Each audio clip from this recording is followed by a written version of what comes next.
का कारोबार करते हैं और अपने बच्चों का पेट पालते हैं और कोई हमारा वसीला नहीं है।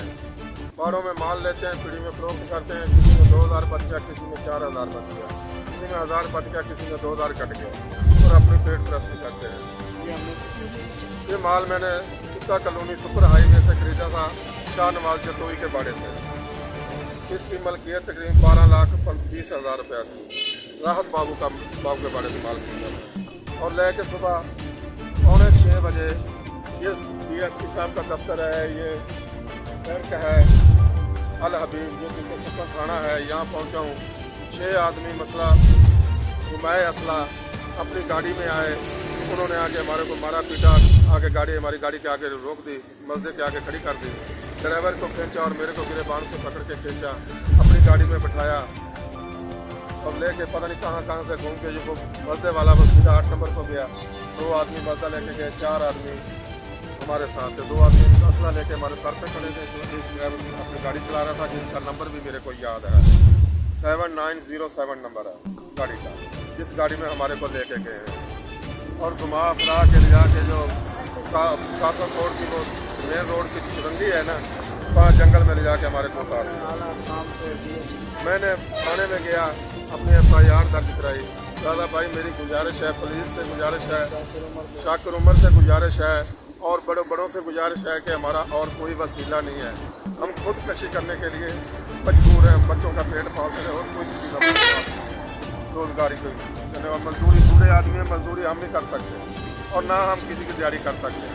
यही हमारा कारोबार था जो हम बर्बाद हो गए, लुट गए और हमारा कोई वसीला नहीं रहा। हम बच्चों को क्या कराएंगे? आला काम से हमारी अपील है कि हमारी दाद की जाए, हमारा माल वापस करवाया जाए। ये सुखन की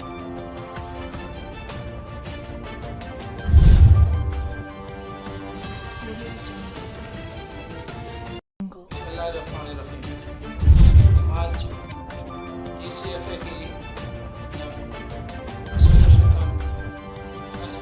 SSP साहब से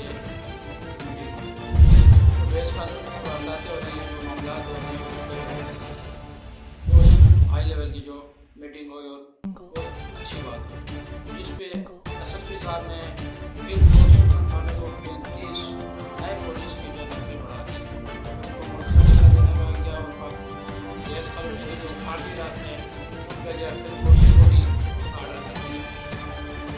उसके बाद जो हमारा से कुछ एसोसिएशन से कुछ फार्मर से भी मायदे हुए, जिसमें सबसे पहला मायदा ये है कि जो हमारा माल जो वापसी जाता है वो रात 8 बजे के बाद बैंड होगा।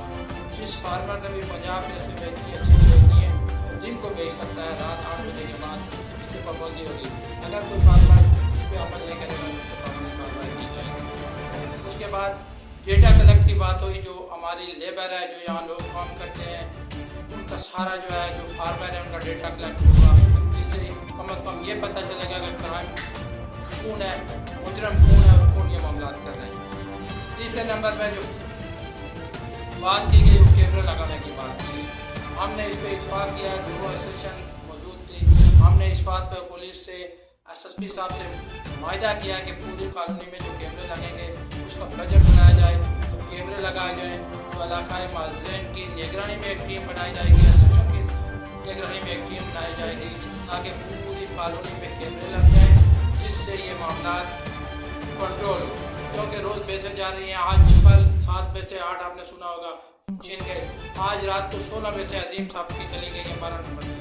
एक महीने में अगर 200 से 300 जानवर हमारा यहाँ से चला गया है तो हमें अपने आप को मजबूत करने के लिए सबको एक होना पड़ेगा और पुलिस के साथ शाना बिशाना खड़ा होना पड़ेगा।